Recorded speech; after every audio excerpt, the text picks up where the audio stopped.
Students আমাদের এই চ্যানেলের এক ফলোয়ার সে প্রশ্ন করেছে যে স্যার আমি বাংলা ভার্সানে চিরকাল পড়ে এসেছি, বাংলা মিডিয়ামে পড়ে এসেছি, তাহলে কি আমি জেই অ্যাডভান্সড এই পরীক্ষাটা ক্র্যাক করতে পারবো?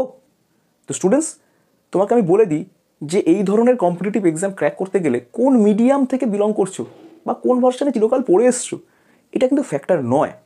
ফ্যাক্টর হচ্ছে তুমি কত তাড়াতাড়ি একটা প্রশ্নকে পড়ে বুঝতে পারছো। কারণ সমস্যা সমাধান বা প্রবলেম সলভ করার প্রথম ধাপই হচ্ছে প্রশ্ন পড়ে বুঝতে পারো। এটাই যদি না পারো তাহলে কী করে প্রবলেম সলভ করবে? আমি এরকম প্রচুর ইংলিশ ভার্সানে পড়া স্টুডেন্ট দেখেছি, ইংলিশেই কোশ্চেন দেওয়া আছে, বারবার পড়েও সেই কোশ্চেনের মানে উদ্ধার করতে পারছে না, কী কোশ্চেনটা চেয়েছে কিছুতেই সে বুঝতে পারছে না। আবার এরকমও বাংলা ভার্সানে পড়া স্টুডেন্ট দেখেছি, বাংলা মিডিয়ামে পড়া স্টুডেন্ট দেখেছি, কোশ্চেনটা একবার জাস্ট পড়ে বুঝে ফেললো যে কী কোশ্চেনটা বলতে চাইছে। তার কারণ কি? কোশ্চেন পড়ে বুঝতে গেলে তোমার একটা ইনটিউশন দরকার, বুদ্ধি দরকার, ঠিক আছে? সেটুকু হলেই তুমি পারবে। এবার তুমি যখন জেই অ্যাডভান্স পরীক্ষার জন্য তৈরি হচ্ছে, তুমি কোন কোন সাবজেক্ট নিয়ে ডিল করছো? ম্যাথমেটিক্স, ফিজিক্স, কেমিস্ট্রি, এই তো। তুমি তো ইন্ডিয়ান পলিটি বা ফিলোসফি, হিস্ট্রি এই ধরনের সাবজেক্ট নিয়ে বা সিভিক এই ধরনের সাবজেক্ট নিয়ে ডিল করছো না, যে সাবজেক্টগুলো বাংলাতে পড়লেও কিছু বোঝা যায় না কী বলতে চাইছে, এরকম সাবজেক্ট নিয়ে তুমি ডিল করছো না। তুমি ডিল করছো ফিজিক্স, কেমিস্ট্রি, ম্যাথ, এই তিনটে সাবজেক্ট নিয়ে। এগুলোকে পড়ে বুঝতে গেলে ভাষার থেকে বেশি কী দরকার জানো তো? বুদ্ধি দরকার। যে কী বলতে চাইছে তুমি বুদ্ধি প্রয়োগ করলে বুঝতে পারবে। হ্যাঁ, একটু আধটু অবশ্যই টার্মগুলো সম্পর্কে তোমার ধারণা চাই, ইংলিশ টার্মগুলো সম্পর্কে। তো স্টুডেন্টস তুমি যেখানেই পড়ো না কেন, ইউটিউবে পড়ো বা তোমাদের স্যারের কাছে পড়ো, যেখানেই পড়ো না কেন, বা স্কুলের স্যারের কাছে পড়ো, যেখানেই তুমি পড়ছো, স্কুলে পড়ো, স্কুলে যখন ক্লাস হচ্ছে যেখানেই হোক না কেন, স্যারেরা যখন পড়ান সায়েন্সের সাবজেক্টগুলো, স্যারেরাও কিন্তু বাংলা ভার্সানে ওইগুলো উচ্চারণও করেন না। তারা টার্মগুলো ইংলিশেই বলতে পছন্দ করেন। তারা কখনোই তোমায় বলবে না যে রৈখিক ভরবেগ, তারা বলবে লিনিয়ার মোমেন্টাম। তারা কখনোই বলবে না কৌণিক ভরবেগ, বলবে অ্যাঙ্গুলার মোমেন্টাম। অঙ্কের স্যার কখনোই বলবে না যে এই বিন্দু স্থানাঙ্ক এত, উনি বলবেন কোঅর্ডিনেট হচ্ছে এত, এই বিন্দুর কোঅর্ডিনেট এত। ওকে, তোমায় কখনোই ইন্ডাকটিভ এফেক্ট এর বাংলাটা আমিও জানি না বলবে না কেমিস্ট্রি স্যারেরা। রেজোনেন্সই বলবে, রেজোনেন্সের বাংলা জানা নেই। বোঝা গেছে?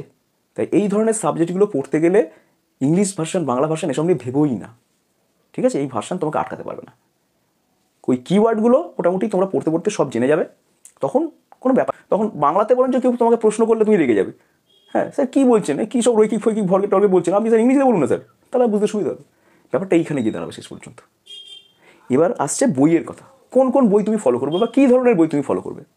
তো স্টুডেন্টস দেখো, বাংলা ভার্সানে যে বইগুলো রয়েছে, যেই অ্যাডভান্সড পাওয়ার জন্য বাংলা ভার্সানে সেরকম কোনো বই নেই। হ্যাঁ, বাংলা ভার্সানে প্রচুর বই আছে, কিন্তু বইগুলো কোথা থেকে কীভাবে লেখা হয়? বইগুলো লেখা হচ্ছে কোনো একটা ইংলিশ ভার্সানের বই থেকে সে নিচ্ছে কোশ্চেনগুলো এবং সেগুলোকে বাংলায় অনুবাদ করছে। যখনই এই অনুবাদ ব্যাপারটা হবে না, তখনই গণ্ডগোলটা হবে। অনুবাদটা এমন হবে পড়ে বোঝা যাবে না যে আসলে কী বলতে চাওয়া হচ্ছে। তাই ফান্ডামেন্টাল বইটা থেকে পড়াটাই উচিত। যে বইটা কপি করছে এবং অনুবাদ করছে সেখান থেকে না পড়ে যেখান থেকে কপি হচ্ছে সেই বইটাই তুমি পড়ো। তাই যেই অ্যাডভান্স পেতে গেলে আমি অবশ্যই ইংলিশ ভার্সানে যে বইগুলোর কথা আমি বারবার চ্যানেলে বলে থাকি সেই বইগুলোই তুমি ফলো করবে। অর্থাৎ যেই অ্যাডভান্স যদি কারো লক্ষ্য থাকে, তুমি তোমার ভার্সানটা চেঞ্জ করে ইংলিশ ভার্সানে পড়ো, তাতে তোমারই সুবিধে হবে। আশা করি এই নিয়ে কোনো প্রশ্ন আর তোমার মনের মধ্যে নেই, বা তোমাদের যাদের মনের মধ্যে এই প্রশ্নটা ছিল আর নেই। তাই যেই অ্যাডভান্সড, যেই মেন, ডাব্লিউবি যেই, যে পরীক্ষায় তুমি দেওয়ার কথা ভাবছো বা ক্র্যাক করার কথা ভাবছো, আমি সবসময় তাদের সাজেস্ট করবো যে ইংলিশ ভার্সানে বইগুলো পড়ো, নিজের মিডিয়ামটাকে চেঞ্জ করে ইংলিশ মিডিয়াম নিয়ে চলে আসো, সুবিধা হবে তাতে করে বইগুলো পড়তে তোমার সুবিধা হবে। প্রথম একটু অসুবিধা হবে ঠিকই, কিন্তু আস্তে আস্তে সয়ে যাবে, বুঝতে পেরে যাবে, সহজ লাগবে ব্যাপারগুলো। বোঝা গেল? আর একটা কথাও বলে দিই, হায়ার সেকেন্ডারির পরে যারা সায়েন্স স্ট্রিম নিয়ে পড়ছো, হায়ার সেকেন্ডারির পরে যে স্ট্রিম নিয়েই পড়ো না কেন, তোমাকে কিন্তু ইংলিশ ভার্সানই পড়তে হবে এবং সেই সিলেবাসটা বিশাল সিলেবাস পড়তে হবে। হায়ার সেকেন্ডারি সিলেবাসের প্রায় 10 গুণ সিলেবাস তোমাকে পড়তে হবে, তুমি যে স্ট্রিমেই পড়ো না কেন। হায়ার সেকেন্ডারির পরে অনার্স নিয়ে পড়ো, বিটেক পড়ো, যেখানেই পড়ো না কেন, সেই ইংলিশ ভার্সানই তোমাকে আলটিমেটলি পড়তেই হবে। তখন তুমি কোথায় যাবে? তাই আগে থেকেই যদি ইংলিশ ভার্সানে পড়াটা অভ্যাস হয়ে থাকে হায়ার সেকেন্ডারি লেভেল থেকে, তাহলে তখন আর অত ভয় করবে না।